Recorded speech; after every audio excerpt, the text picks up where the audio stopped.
Welcome to our Math 8 review. This is Unit 1A, Lesson 1, Order of Operations. So our important thing for this lesson, you will be able to simplify expressions using the correct order of operations. So our key idea. First, we're going to perform operations in grouping symbols. You may have only thought of parentheses before, but we're going to use a broader approach of grouping symbols. That would include brackets. So if you have something nested, or if you need a double nest, you've got these little squiggle brackets. We're going to evaluate numbers with exponents, multiply and divide from left to right, and add and subtract from left to right. Let's talk about what that looks like. So here's an example done out for us. There's actually two of them, so I'll zoom in here. Evaluate 12 minus 2 times 4. You might think first I do 12 minus 2, but first I'm going to do any multiplication or division. So I'll see this, and that really turns into 12 minus 8. So 12 minus 8 gives you 4. If you had done 12 minus 2, you would get 10 times 4, and you would get 40, which would be the incorrect answer. So you may have seen this as, please excuse my dear Aunt Sally before. PEMDAS is something that we may talk about in this class. Now we have a larger one. Evaluate 60 divided by. There's this example of those nested parentheses. So you have the parentheses in here, and then I'll do these in blue. Then you have the brackets in the blue. So we need to do from the inside to the outside. So you've got your 4 plus 2 times 5. Okay, so 4 plus 2 would give you 6 times 5. So 6 times 5, and then you've got, these started off as brackets. Now that the parentheses are gone, you can just turn them into plain parentheses, or you can keep them as brackets. So that's what they did here, 60 divided by 6 times 5, or 60 divided by 30, which gives you 2. Let's work through some ourselves.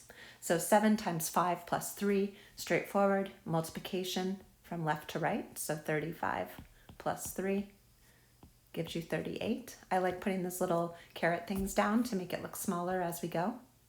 28 minus 20 divided by 4. You do what's in parentheses first. 28 minus 20 gives you 8. Divided by 4 gives you 2. And our last one, a little bit longer. You've got your inside, so I'll put that in blue. 15 minus 10 gives you 5. Now, you're left with 6 plus 5 times 5. So do what's inside these brackets. 6 plus 5 is 11 times 5. You get to review your multiplication facts. 11 times 5 is 55. No calculator for this. We can do it without. Now using them with exponents. So you would always do, so remember, let's go back to that. Please excuse my dear Aunt Sally, to just kind of have a mnemonic to remember. So parentheses, then exponents. However, here we have inside the parentheses, we have an exponent. So we're going to actually have to do that first. So this is a first place you could make an error. Some people forget that that's not 2 times 3. This means 2 times 2 times 2. So the 30 stays, the divide stays, 7 plus 2 cubed becomes 8. So that's the first thing we do. And now it looks just like what we're used to. So we've got our 7 plus 8 gives us 15. Parentheses are gone. Now we do our division. 30 divided by 15 is 2.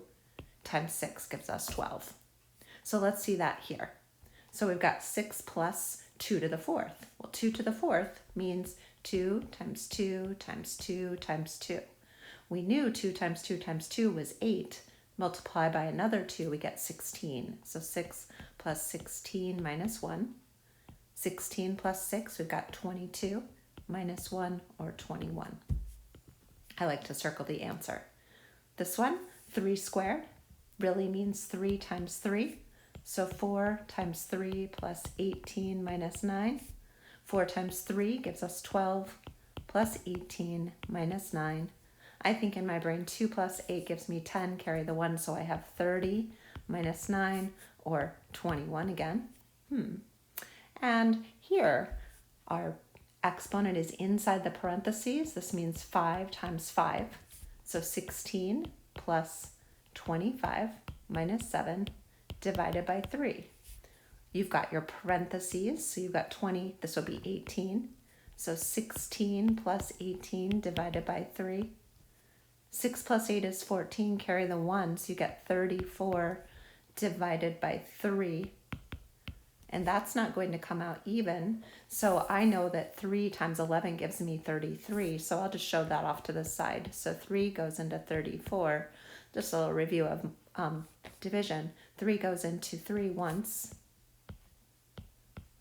3 goes into 4 once. So we have 11 and 1/3. So I can leave that as 11 and 1/3, or I could turn that into a decimal. You may remember that's 11.33 repeating. That is a wrap up of a quick review of order of operations. Thank you for watching.